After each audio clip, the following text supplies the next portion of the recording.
Saudações a todos. Eu sou a professora Maria de Fátima Vieira Marques, do Instituto de Macromoléculas, e a palestra que eu estou começando é Nanotecnologia aplicada às células solares, às células fotovoltaicas e diodos emissores de luz, OLEDs. Essa palestra, vou colocar aqui o resumo, ela tem o objetivo de mostrar para vocês como as atuais dispositivos optoeletrônicos, eles contêm muita nanotecnologia, né? Tanto enfim, na confecção dos dispositivos. Então, vou falar especificamente sobre células solares e diodos emissores de luz, né? E os dispositivos orgânicos que estão ligados a polímeros, né? Eles empregam semicondutores orgânicos ou híbridos e são baseados em filmes extremamente finos, né? Então, você é um empilhamento de camadas, cada uma com a sua função no dispositivo, e as camadas elas têm abaixo de 100 nanômetros cada uma, né? E muitas vezes são camadas constituídas de misturas de materiais, formando assim uma nanoestrutura bastante interessante para a separação de cargas e a conversão em energia, né? Então, especificamente, eu vou falar das células OPV, que são as células de polímeros, né? Onde a camada ativa contém um polímero, e as células de perovskita, que são células solares híbridas, que também contém polímeros em outras camadas que não seja a camada principal, que é a camada ativa, né? Além disso, em relação aos OLEDs, a aplicação principal é em iluminação e em displays, né? De dimensões muito maiores do que estamos acostumados né, nas tecnologias anteriores, e a gente vai ver como é importante essa área, né, a área da eletrônica orgânica, que a área optoeletrônica orgânica tem tido um progresso muito grande nos últimos anos, e elas utilizam semicondutores orgânicos, e eu vou falar especificamente dos poliméricos. Por que os poliméricos? Porque eles formam filmes muito homogêneos, baixa rugosidade, e na confecção desses dispositivos é muito importante que esses filmes sejam bastante homogêneos e contínuos, né? Então, a optoeletrônica orgânica é aplicada em células solares, em diodos emissores de luz, em transistores, lasers, semicondutores, uma infinidade de dispositivos, e, portanto, a gente chama também de eletrônica de polímeros, né? Então, inicialmente eu gostaria de falar sobre as células fotovoltaicas, né? Células solares, que podem ser classificadas quanto ao origem do material, né? Inorgânicas, orgânicas e híbridas. As células inorgânicas são as que estamos mais acostumados a ver, que são as células baseadas em silício cristalino ou amorfo, e em materiais como telurito de cádmio, seleneto de cobre, de galho, enfim, uma série de materiais que formam essas células inorgânicas. As células orgânicas, por sua vez, elas então, vou só chamar a atenção das células sensibilizadas por corantes e as células poliméricas do tipo heterojunção de volume. A gente vai ver como é a camada ativa. Ela é então uma mistura interpenetrante de dois semicondutores, o polimérico, que é um semicondutor do tipo P, e um semicondutor do tipo N, formando então várias junções PN todas as dimensões daquela espessura da camada ativa. E aí nós chamamos de heterojunção de volume, esse tipo de configuração, que é justamente uma camada nanoestruturada, né? E as células de perovskita são as células híbridas que contêm material orgânico e inorgânico, mas que contêm também polímeros em outras camadas, né? A classificação das células quanto às gerações, né? Seria então a primeira geração de células, as de silício, são as células cristalinas e amorfas, né? elas, elas contêm, então, o silício dopado, né, positivamente, fazendo um semicondutor do tipo P, e o silício dopado negativamente, então elas são constituídas de uma junção PN, né, que é nessa junção onde ocorre a formação das cargas e o transporte das cargas para a geração da energia elétrica, né? As células de segunda geração, elas contêm componentes, né, átomos muitas vezes raros, muito caros, portanto, e com algum problema também de toxidez, né? Então, as células de cádmio, telúrio, zinco, estanho, sulfetos, né, desses metais, zinco, cobre, estanho, assim como as células de seleneto, né, de cobre e de galho, fazem parte dessa segunda geração de células solares, né? Então, elas são, portanto, muito caras, mas elas têm até PCE, que seria a eficiência na conversão de energia, maior do que das células de silício, né, as de primeira geração. E atualmente tem surgido novos materiais semicondutores e assim se classificaram as células em terceira geração. Foi a nova classificação. Células de terceira geração seriam de materiais emergentes, normalmente sintetizados como os polímeros semicondutores, né? Então, nós temos as células sensibilizadas por corantes, as células OPV, né, onde a camada ativa é justamente a camada que contém o polímero semicondutor, né, as células que contêm o polímero semicondutor e um material que também pode ser polimérico, né, que seria o semicondutor do tipo N. E as células de perovskita, então, compõem a terceira geração de células solares. Aqui, essa figura tem a intenção de mostrar, né, as células solares de plástico, né, que acredita-se que vão se popularizar devido às suas inúmeras vantagens, né? Basicamente, ela é constituída do substrato. O substrato, um filme de PET, né, politerftalato de etileno, né, mas você pode depositar as camadas ativas, né, sobre um substrato de vidro também.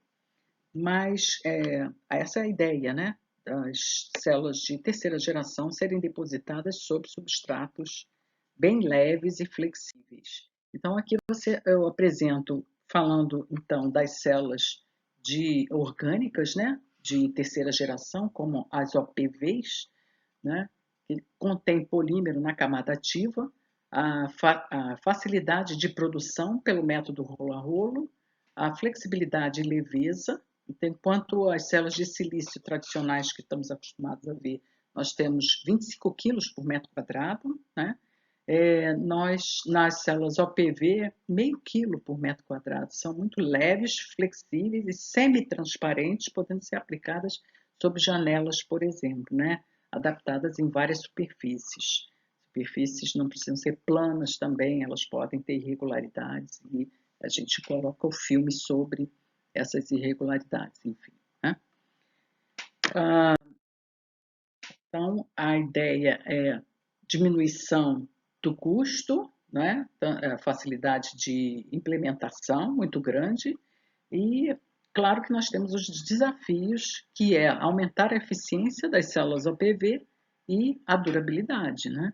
Então, em relação às eficiências, nós temos que, atualmente, no ano de 2022, esse ano, né, nós já temos recordes de eficiência na conversão de energia de 20%, tais como se aproximando muito das células de primeira geração, né? As células com todas essas vantagens aqui mostradas, né?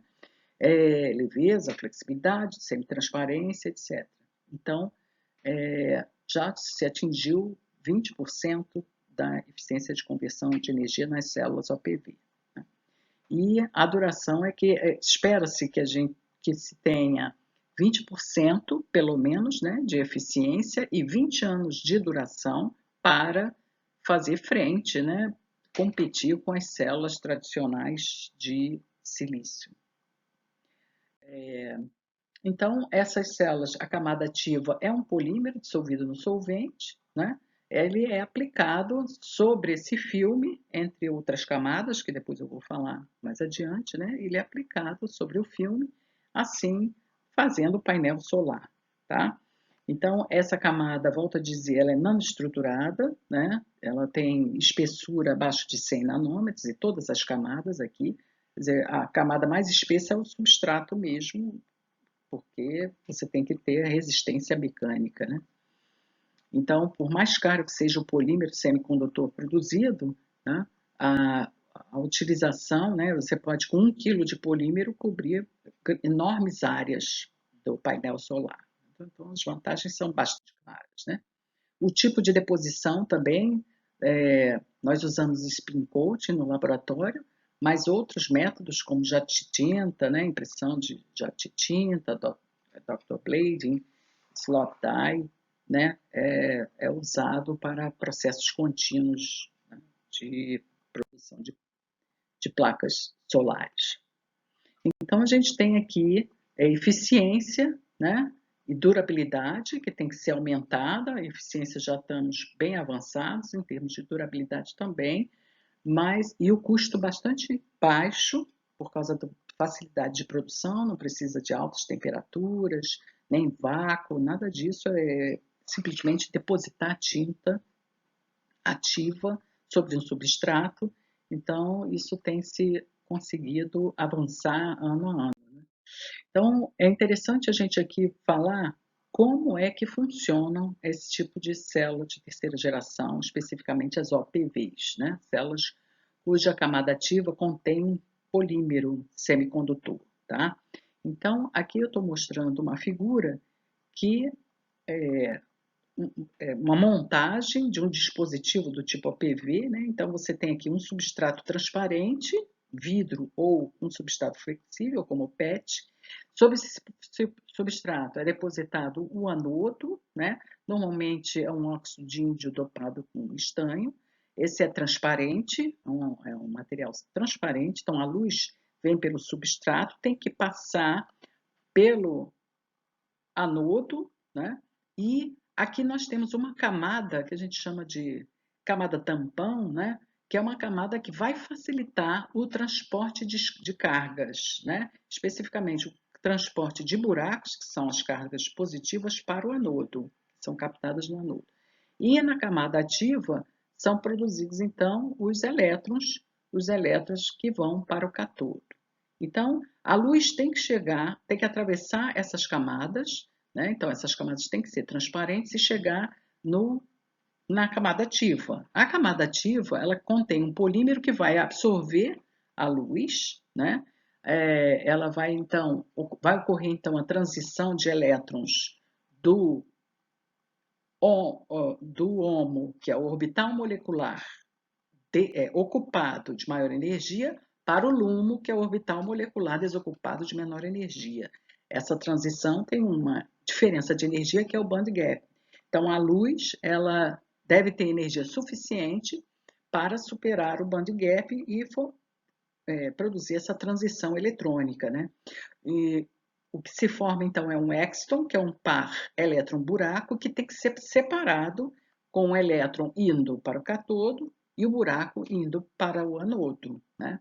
E com as camadas facilitadoras, por exemplo, entre a camada ativa e o cátodo, a gente usa uma camada transportadora de elétrons, uma ETL. Da mesma forma que entre a camada ativa e o anodo, usa-se então uma camada transportadora de buracos, uma HTL, e com isso ocorre a facilidade de extração de cargas.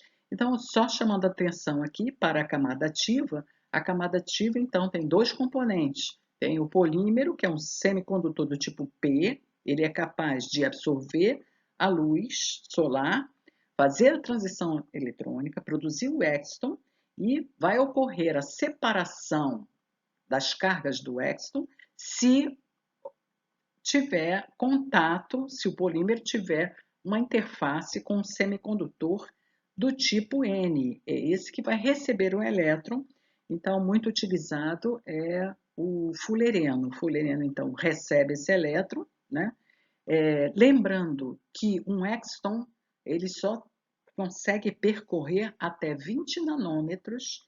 Então, quando ele é formado na fase do polímero, né?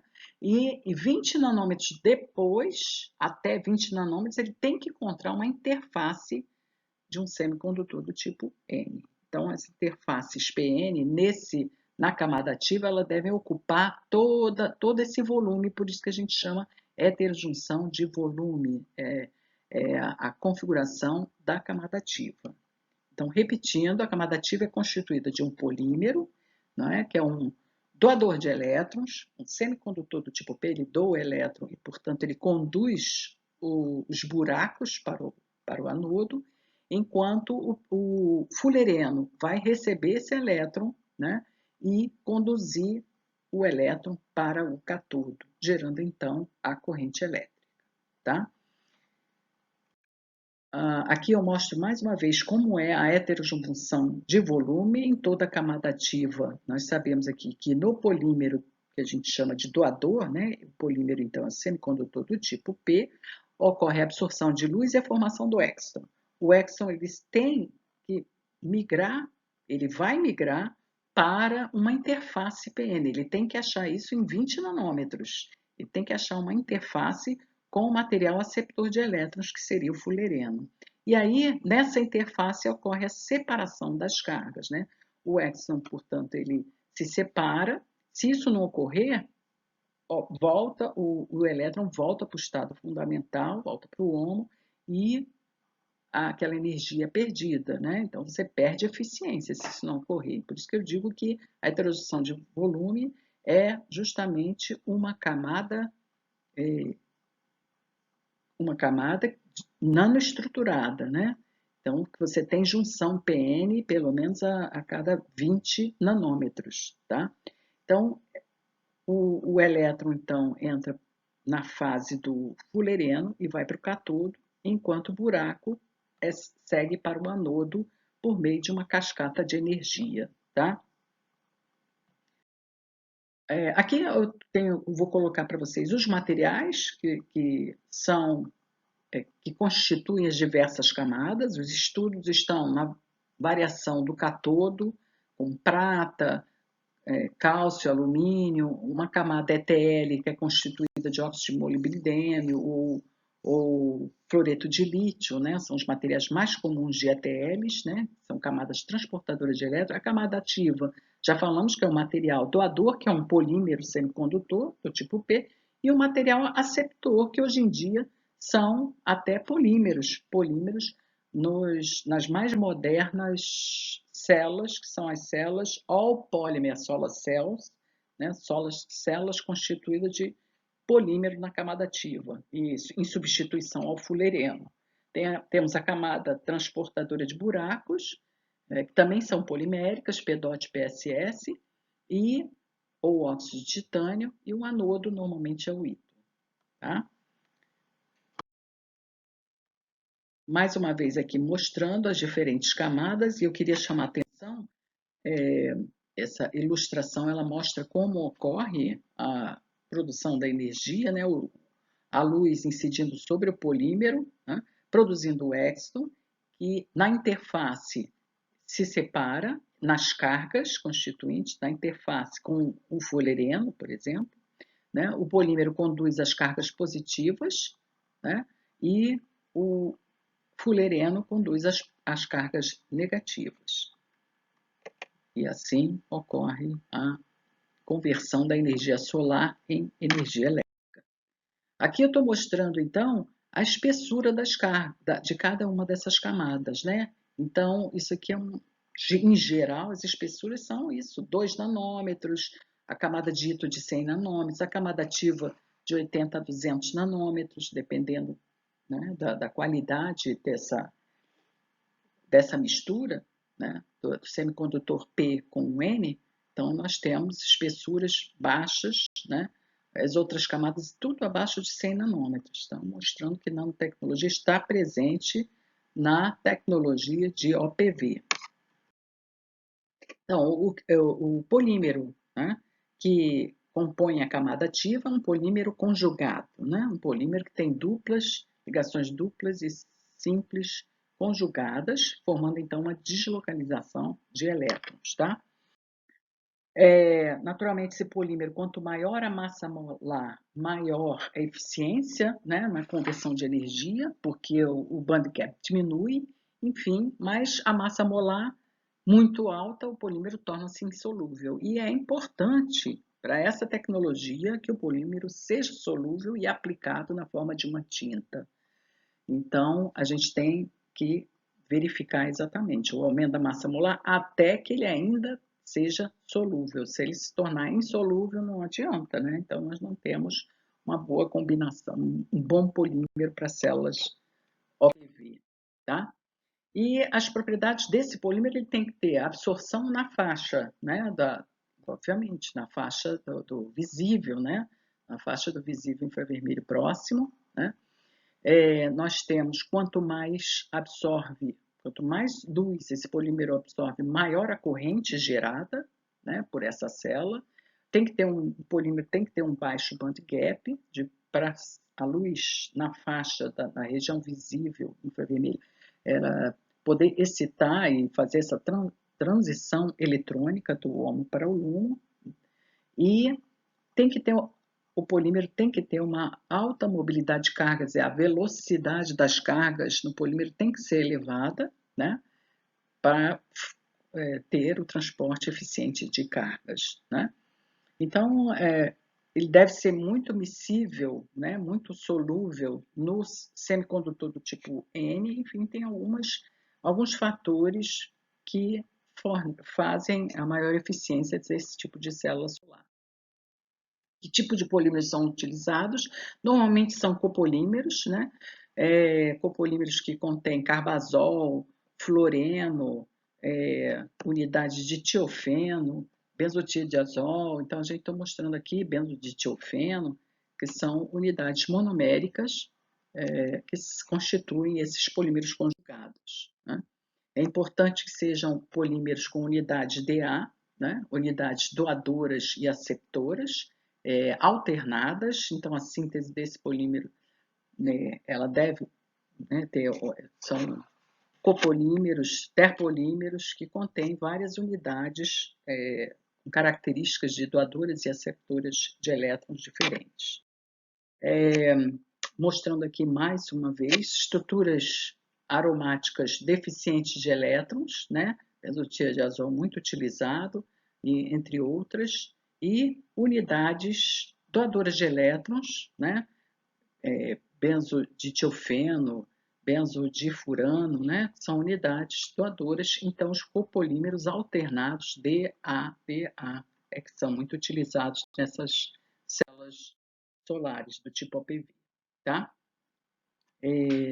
Portanto, a gente já falei, né, que estamos atingindo 20% de conversão de energia, que é bem próximo das células de silício, então estão bastante competitivas, com várias vantagens.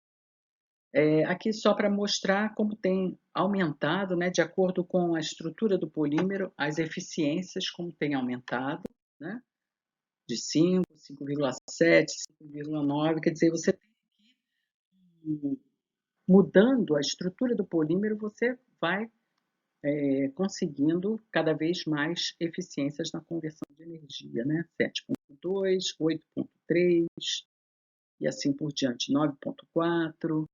E atualmente nós temos os polímeros, desde 2015 até hoje em dia, nós temos um avanço muito grande nas eficiências da conversão de energia, substituindo os fullerenos como semicondutores do tipo N, né? Materiais, então, aceptores e condutores de elétrons. Então, há vários tipos de outros materiais orgânicos e até poliméricos. Então, a camada ativa passa a ser uma mistura de dois polímeros com capacidade de conduzir cargas, né, diferentes. Então, aqui a gente chama até o D18, essa estrutura de polímero, que combinada com esse material orgânico, para formar, então, uma heterojunção de volume com eficiência na conversão de energia de mínimo 18%, 16%, enfim. Outra célula solar muito utilizada, muito pesquisada, são as células de perovskita, tá? Então, eu estou mostrando aqui, ano a ano, esse laboratório NREL, né? National Renewable Energy Laboratory, ele mostra os avanços em termos de eficiência da conversão de energia das células, né? Então, a gente tem, tirando esses que estão em roxo, que são células de heterojunção, na verdade, então elas combinam empilhamento de vários materiais diferentes, né? Então, as células simples, é isso que eu estou falando, com uma só camada ativa, né? As células de silício estão aqui mostradas, que elas iniciaram lá na década de 70 ainda, nas suas pesquisas, tem crescido, mas não está passando muito de eficiência, 27%, as células de silício, né, cristalino, e mostrando então as células de filmes finos, são em verde, de segunda geração, tá? E as células vermelhas, essa daqui, mostrando aqui em vermelho, a evolução da eficiência, né, de algumas células solares. Essa daqui é do tipo terceira geração, materiais DSSC, são as células sensibilizadas por corantes, mais as células de perovskita, que são essas daqui, né, as células de perovskita,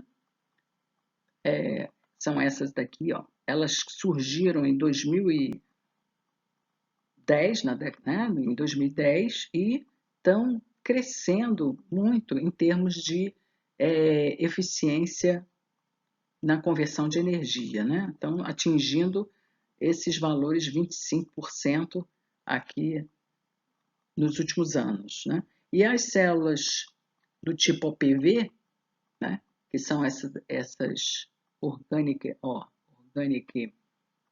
cells, essa daqui com símbolo vermelho fechado, né? Elas estão atingindo 18, 20% hoje em dia, né? De eficiência. São as células que surgiram há pouco tempo e têm um crescimento muito acentuado do PCE. As células de perovskita, perovskita é um mineral, né? As mais importantes são utilizando, é um mineral do tipo ABX3, né? Que tem então que tem aqui no meio seria um cátion metioamônio, né? As células de Mali, né? São cátion metioamônio. O metal é o chumbo, infelizmente. O metal é o chumbo, tem essa desvantagem, né? E utiliza como X o iodo, enfim, halogênios, né? Então, essas células que se assemelham a esse metal perovskita são as células constituídas principalmente desses íons, né? Elas têm a forma estrutural orgânica, né? Um cátion orgânico, o chumbo, né? O íon chumbo e o halogênio, tá? Essas células têm atingido em pouco tempo de pesquisa, altíssimos valores de eficiência na conversão de energia.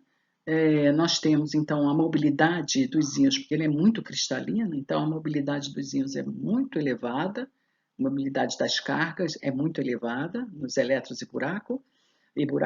O elevado comprimento de difusão, aí já não precisa ter aquele comprimento de difusão de 20 nanômetros, eles já não tem esse problema, né? Tem alta absorção da luz, elevada absorção da luz. Então, por esses fatores aqui, essas características desse tipo de cristal de perovskita, é que se tem alcançado valores bem acima de 20% na conversão de energia atualmente, né? As limitações são baixa estabilidade, esse é que é o problema, né? Elas têm altas PCEs logo que são montadas, mas elas perdem essa capacidade, né? Perdem eficiência em pouco tempo. E, além disso, a toxicidade é um problema bem grave, né? Então, aqui eu estou mostrando também dispositivos formados por empilhamentos, né? Empilhamento de camadas com funções específicas, né? E é na perovskita que surgem os extons, que são, então, separados em elétron e buraco, e a condução dos elétrons para o cátodo, dos buracos para o anodo, com camadas auxiliadoras, né? Aqui eu estou mostrando a característica de algumas dessas camadas. Enfim, não dá para falar muito tempo, mas eu estou mostrando aqui alguns materiais que são que constituem essas camadas, né? Como materiais transportadores de buracos, nós temos muitos materiais orgânicos, inclusive polímeros, né? Semicondutores do tipo P. Os desafios, nós sabemos, os desafios são problema de esterese, né? Problema de medida mesmo da eficiência, a reprodutibilidade, a dificuldade de construir lá, painéis com áreas muito elevadas e a estabilidade, né? São os principais problemas desse tipo de células. Tá? O que eu quero mostrar aqui agora em relação aos OLEDs, né, os dispositivos orgânicos, nós temos a iluminação no estado sólido, constituída de materiais, né, que são emissores, né, quando eles recebem uma carga elétrica, eles emitem luz, né, esses materiais que surgiram, né, os materiais inorgânicos emissores de luz, que constituem os LEDs, eles surgiram na década de 60, foram sendo descobertos novos materiais que emitem em diferentes comprimentos de onda, emitem luz em diferentes comprimentos de onda. Aqui nós temos como classificar as cores de acordo com coordenadas, né? E o pioneiro nessa área, né? Esses pesquisadores que utilizaram, então, moléculas orgânicas conjugadas que têm essa característica de eletroluminescência, né? E os PELEDs, que são onde esses materiais orgânicos são poliméricos, e aí abre-se um leque, né, de iluminação do estado sólido com áreas imensas, televisores de OLED com áreas muito grandes, porque são filmes de polímeros, né, o material orgânico, ou especificamente polímeros depositados aqui sobre uma superfície, né, com inúmeras vantagens. Então, como é que funcionam esses dispositivos do tipo emissores de luz? Então, você tem também uma camada emissora, um polímero emissor, também camada com espessura nanométrica, tá? Esse material aqui, ele tem que receber elétrons e buracos para formar um exton, e esse exton do orbital LUMO, quando ele decresce de energia para o orbital HOMO, ele emite luz. Então, é como se fosse uma célula solar funcionando ao contrário, né? Na verdade, então, pelo anodo injetam-se buracos, né? A corrente externa é injetada, então, e pelo cátodo seguem os elétrons. Os elétrons, então, eles vão sendo transportados até o polímero emissor através de uma camada facilitadora de transporte de elétrons, que seria o ETL. No anodo, onde se injeta buracos, nós temos, então, o transporte de buracos por uma camada HTL até chegar ao polímero emissor. Então, no polímero emissor chegam elétrons e buracos, né? E elétrons e buracos formam o exciton, que o exciton, quando ele cai de energia do LUMO para o HOMO, ele ocorre a emissão da luz, né? Aqui eu estou mostrando, então, a dimensão dessas camadas, as dimensões de camadas sobre um substrato, né? Uma camada, um cátodo, o ito, né? Camadas transportadoras, etc., até chegar a um anodo. Enfim, a injeção de cargas será pelos eletrodos e no meio nós temos a camada emissora, que pode ser polimérica, tá?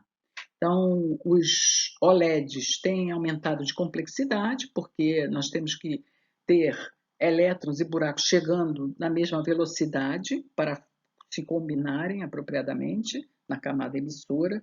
Então, nós temos várias camadas bloqueadoras de elétrons ou de buracos, transportadoras, então, para controlar esse fluxo de cargas até o polímero emissor, tá? As aplicações são claras, né? A gente vê os displays, né, cada vez mais finos, né, com excelente qualidade, porque você tem a emissão muito pura das cores, né, dos diferentes materiais constituintes. E a possibilidade de displays flexíveis, como a gente tem visto em algumas exposições de materiais de dispositivos optoeletrônicos, né?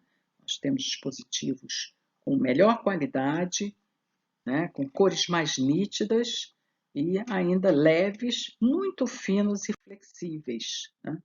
Então, os polímeros utilizados, emissores no azul, são PVK, existem vários polímeros, então, nessa área, a síntese de polímeros ela é muito importante, porque você está sintetizando novos semicondutores, tá? Aqui eu estou mostrando alguns slides para mostrar exatamente isso, como é que se constrói esses dispositivos, né? E que o estudo está no desenvolvimento de novos emissores, tá? Materiais emissores de luz, com alta qualidade, alta pureza de luz, alta luminância, e com isso eu termino, o tempo é curto de exposição, mostrando aqui o pessoal do laboratório, né? Os laboratórios que a gente está começando, né? Laboratório de materiais para dispositivos poliméricos.